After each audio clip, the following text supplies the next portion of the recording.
ನಮಸ್ತೆ ವೀಕ್ಷಕರೇ, ನಮ್ಮ ಸಕಲ ಕಲಾ ವಲ್ಲಭರು ಯೂಟ್ಯೂಬ್ ಚಾನಲ್ನ ಪರವಾಗಿ ತಮ್ಮೆಲ್ಲರಿಗೂ ಸ್ವಾಗತ. ಸಂಪೂರ್ಣ ರಾಮಾಯಣ ನಾಟಕದ ಮುಂದುವರೆದ ಭಾಗವೇ ಎಪಿಸೋಡ್ 3.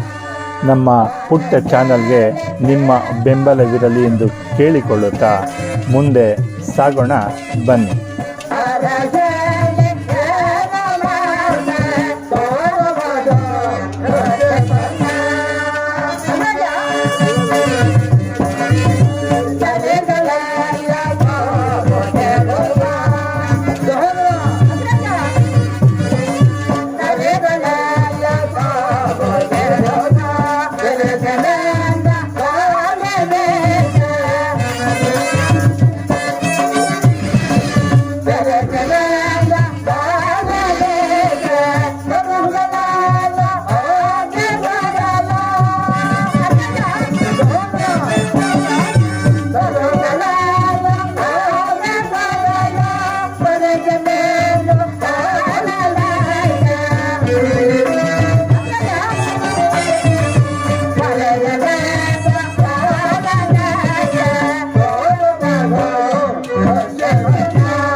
ಸಹೋದರ ಇಂದು ಶ್ರೀರಾಮಚಂದ್ರನ ಪಟ್ಟಾಭಿಷೇಕವು ಅತಿ ಜಾಗ್ರತೆಯಾಗಿ ನಡೆಯಬೇಕೆಂದು ದೂತರನ್ನು ಕಳಿಸಿದರಲ್ಲವೇ ಸಹೋದರ? ಹೌದು ಅಗ್ರಜ. ನನ್ನ ಮನಸ್ಸಿನಲ್ಲೇ ಆಗುತ್ತಿರುವ ವೇದನೆಯನ್ನು ನಿನಗೆ ಹೇಗೆ ತಿಳಿಸಲಿ ಸಹೋದರ? ಅಗ್ರಜ, ಅದಂತಹ ನನಗೆ ತಿಳಿಸಬಾರದೆ ಅಗ್ರಜ. ನಿನ್ನೆ ರಾತ್ರಿ ಒಂದು ದುಶ್ಯಪ್ನವಾಯಿತು. ನಾನು ವ್ಯವಹಾರಾರ್ಥವಾಗಿ ಹೋಗುತ್ತಿರುವಾಗ ಬಹುದೂರದಲ್ಲಿ ಒಂದು ಶಬ್ದವು ಕೇಳಿ ಬಂತು. ಆ ಕೂಗನ್ನು ಹಿಂಬಾಲಿಸುತ್ತಾ ಓಡಿದೆನೋ ಓಡಿದೆನೋ ಓಡಿದೆನೋ ಅಷ್ಟರಲ್ಲಿ ಪೂಜ್ಯ ಜನಕರು ಮಗು ಭರತ, ವಸ್ತ್ರಹೀನನಾಗಿ ಮಗು ಭರತ ಎಂದು ಕೂಗಿಕೊಂಡನು. ಆ ಕೂಗನ್ನು ಹಿಂಬಾಲಿಸುತ್ತಾ ಓಡಿದೆನೋ ಓಡಿದೆನೋ ಓಡಿದೆನೋ ಅಷ್ಟರಲ್ಲಿ ಪೂಜ್ಯ ಜನಕರು ಕಣ್ಮರೆಯಾದರು. ಶತ್ರುಘ್ನ ಕಣ್ಮರೆಯಾದರು. ಆಶ್ಚರ್ಯವಾಯಿತು. ಎದ್ದು ನೋಡುವುದರಷ್ಟೊಳಗಾಗಿ ಎಲ್ಲವೂ ಶೂನ್ಯ. ಈಗೇಗಾಯಿತು ಶತ್ರುಘ್ನ, ಈಗೇಗಾಯಿತು? ಅದು ಅಲ್ಲದೆ ಈ ದಿವಸ ಎಲ್ಲಿ ನೋಡಿದರೂ ಶ್ರೀರಾಮಚಂದ್ರನ ಪಟ್ಟಾಭಿಷೇಕವು ನಡೆಯುವಂತಿಲ್ಲ. ನಗರವು ತರಳು ತೋರಣಗಳಂತೆ ಅಲಂಕೃತವಾಗುತ್ತಿಲ್ಲ. ಎಲ್ಲ ಮಂಗಳ ವಾದ್ಯಗಳು ಕೇಳಿ ಬರುತ್ತಿಲ್ಲ. ಸುಮಂಗಲಿಯವರಾಗಲಿ ಸುವಾಸನೆಯವರಾಗಲಿ ಯಾರೊಬ್ಬರು ಕಾಣುತ್ತಿಲ್ಲವಲ್ಲ ಶತ್ರುಘ್ನ? ಈ ಅಯೋಧ್ಯವನ್ನು ನೋಡಿದರೆ ಕಾಯ ವೃದ್ಧಾದಿಗಳ ಮಶಾನದಂತೆ ಭಾಷವಾಗುತ್ತಿರುವುದು. ಇದಕ್ಕೆ ಕಾರಣವೇನಿರ್ಬೋದು ಸಹೋದರ? ಅಗ್ರಜ, ಶಾಂತನಾಗು. ಆತ್ಮಸ್ಥೈರ್ಯಕ್ಕೆ ಬಲವಾದ ದುರ್ಬಲವನ್ನು ತಂದುಕೊಂಡು ವ್ಯಥ ಪಡುತ್ತಿರುವಿರಿ. ನೀವು ಹೇಳಿದಂತೆ ಅವಮಂಗಲವಾಗಲಿ ಭಯಕ್ಕಾಗಲಿ ನಾವು ಇಲ್ಲಿಗೆ ಬಂದಿಲ್ಲ. ಶ್ರೀರಾಮಚಂದ್ರನ ಪಟ್ಟಾಭಿಷೇಕವೆಂದರೆ ಅದು ಸಾಮಾನ್ಯವೇ? ಅದು ದೇವತೆಗಳು ಅರಸುವ ಶುಭ ದಿನ. ಅದು ಅಲ್ಲದೆ ಗೋಚರಿಸುತ್ತಿರುವ ಅರಮನೆಯಲ್ಲಿ ನಡೆಯುತ್ತಿರುವ ಶುಭ ಕಾರ್ಯಗಳು ಗೋಚರಿಸುತ್ತಿರುವುದಲ್ಲ. ಏಕೆಂದರೆ ಸುತ್ತಲೂ ಕೋಟೆ ಆವರಿಸಿದೆ. ಆದ್ದರಿಂದ ನಾವೀಗಲೇ ಪುನಃ ಪ್ರವೇಶ ಮಾಡೋಣ. ನಡೆ ಅಗ್ರಜ. ನಡೆ ಸಹೋದರ.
ಪಾಪಿ ಮನ್ಸನೆ ಮಾತನ್ನು ಕೇಳಿ ನಾನು ನನ್ನ ಸೌಭಾಗ್ಯವನ್ನು ಕಳೆದುಕೊಂಡಿರಲ್ಲ.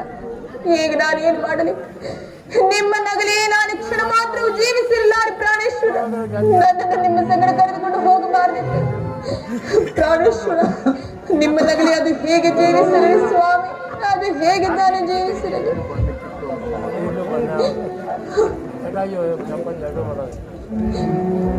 ಅಮ್ಮ ನಮಸ್ಕಾರ. ನಮಸ್ಕಾರ ಕುಮಾರ, ನಿಮಗೆ ಮಂಗಳವಾಗಲಿ.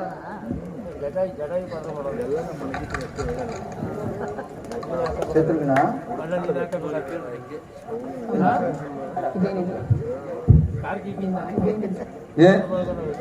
ಏನಮ್ಮ ಇದು? ನಿನ್ನ ಮುಖವನ್ನು ನೋಡುತ್ತಿದ್ದರೆ, ಅಯ್ಯೋ ನಿನ್ನ ಮುಖವನ್ನು ನೋಡುತ್ತಿದ್ದರೆ ಈ ಅಯೋಧ್ಯೆ ಕೀರ್ತಿ ನಿಜವು ಮುರಿದು ಬಿದ್ದಂತಿದೆ ಅಲ್ಲ ತಾಯಿ. ಸದಾ ನನ್ನ ಮಂದಿರದಲ್ಲಿದ್ದ ನಮ್ಮ ಜನಕನಲ್ಲಿ, ರಾಮ ಲಕ್ಷ್ಮಣರಲ್ಲಿ, ಸೀತೆ ಮಾತೆಯವರಲ್ಲಿ ಯಾರೊಬ್ಬರು ಕಾಣುತ್ತಿಲ್ಲವಲ್ಲ. ಓಹೋ, ಎಲ್ಲಿ ಎಲ್ಲಿ ನನ್ನ ಜನಕನು? ಕುಮಾರ, ಏನೆಂದು ಹೇಳಲಿ? ನಿಮ್ಮ ಜನಕನು ಪರಲೋಕವಾಸಿಯಾದರು ಕಂದ. ತಂದೆ,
ಜನಕ ಕಡೆಗೂ ನಮ್ಮನ್ನು ಹೋಗಲಿ ಪರಲೋಕವಾಸಿಯಾದಯ.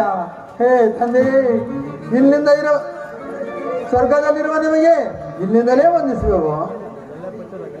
ಅಮ್ಮ ಅಮ್ಮ, ಜನಕನ ಮರಣಕ್ಕೆ ಕಾರಣವೇನಮ್ಮ? ಕುಮಾರ, ನಿಮ್ಮ ಜನಕನ ಮರಣಕ್ಕೆ ನಾನೇ ಕಾರಣಳು ಕಂದ. ಅದು ನೀನು ಹೇಗೆ ಕಾರಣನಾದೆ? ಹಿಂದೆ ದೇವಾಸುರರ ಯುದ್ಧದಲ್ಲಿ ನಾನು ಮಾಡಿದ ಸಹಾಯಕ್ಕಾಗಿ ಮೆಚ್ಚಿ ನಿಮ್ಮ ಜನಕನು 2 ವರಗಳನ್ನು ಕೊಟ್ಟಿದ್ದರು. ಅವುಗಳನ್ನೇ ಈಗ ನಡೆಸಿಕೊಡಬೇಕೆಂಬುದಾಗಿ ಕೇಳಿಕೊಂಡನು ಕಂದ. ಏನಂಬುದಾಗಿ ತಾಯಿ? ನನ್ನ ಮೊದಲನೇ ವರಕ್ಕೆ ಶ್ರೀರಾಮಚಂದ್ರನಿಗೆ ನಿಶ್ಚಿತವಾಗಿರುವ ಪಟ್ಟಾಭಿಷೇಕವನ್ನು ತಪ್ಪಿಸಿ ನಿನಗೆ ಪಟ್ಟಾಭಿಷೇಕವಾಗಬೇಕೆಂದು ಕೇಳಿಕೊಂಡಿರು ಕಂದ. ಏನು ಏನಂದೆ? ರಾಮನಿಗೆ ನಿಶ್ಚಿತವಾಗಿರುವ ಪಟ್ಟಾಭಿಷೇಕವನ್ನು ನಿಲ್ಲಿಸಿ ನನಗಾಗಬೇಕೆಂತಲೂ ಕೇಳಿಕೊಂಡೆಯ? ಯಾರು ಯಾರು ಮಾತನಾಡುವುದು? ಕೈಗೆ ಅಲ್ಲವೇ? ದಶರಥನ ಧರ್ಮಪತ್ನಿಯೇ? ಅನುಮಾನವೇ? ಈ ಭರತನ ತಾಯಿಯೇ? ಕುಮಾರ ಸೇಪಾಪತ್ಮನೆ.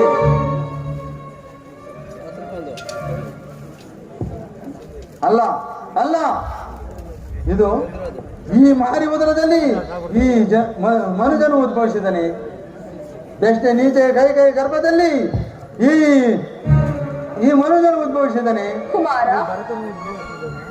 ಅಮ್ಮ, ಯಾರ ರಾಜ್ಯವನ್ನು ಯಾರಿಗೆ ಬಟ್ಟೆ ಕಟ್ಟಲು ಹೋದೆ? ಅಮ್ಮ, ಯಾರ ರಾಜ್ಯವನ್ನು ಯಾರಿಗೆ ಬಟ್ಟೆ ಕಟ್ಟಲು ಹೋದೆ?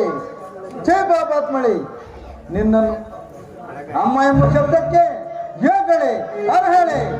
ಛೇ ಪಾಪಾತ್ಮಳಿ, ವಂಶ ನಾಶ ಎಂಬ ತಳಾದಿಯ ಮೇಲೆ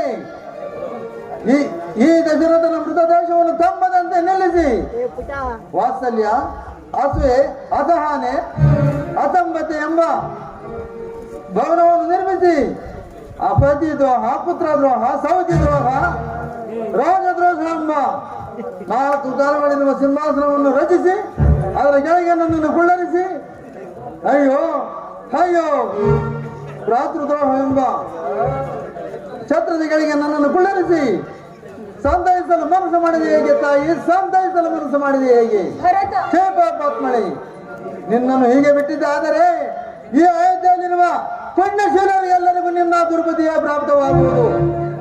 ಏನು ಮಾಡಲಿ? ಏನು ಮಾಡಲಿ? ಈ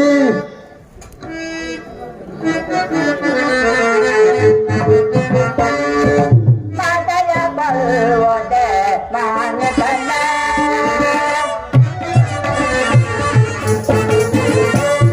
ಮಾತೆಯ ಬರುವುದೇ ಮಾನ್ಯತನ.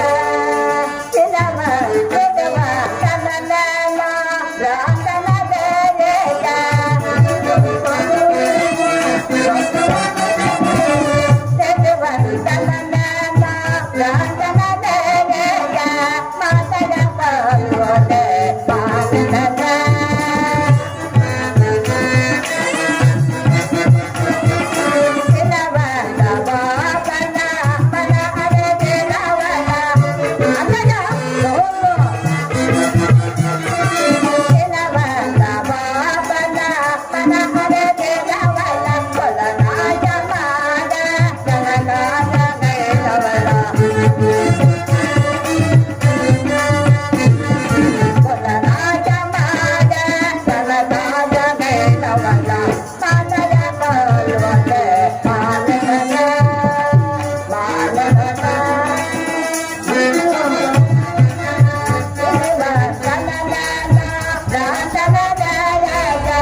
ಅಗ್ರಜ, ಶಾಂತನಾಗು.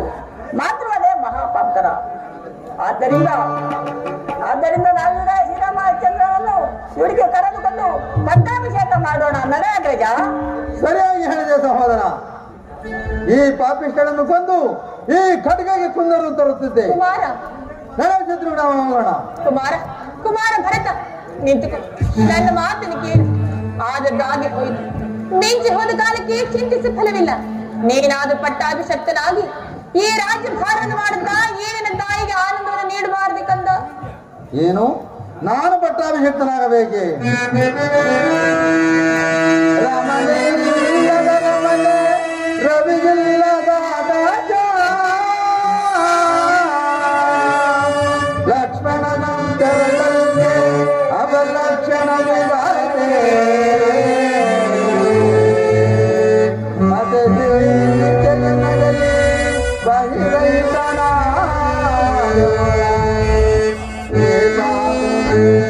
ಅಯೋಧ್ಯೆಗೆ ಭರತನಿಂದ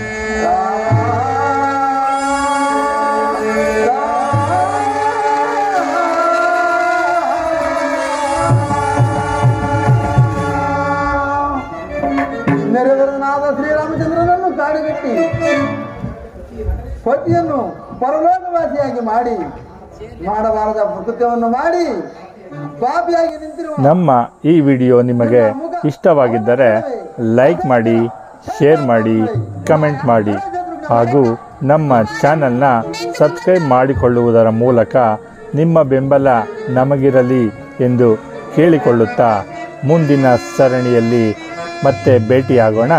ಧನ್ಯವಾದಗಳು.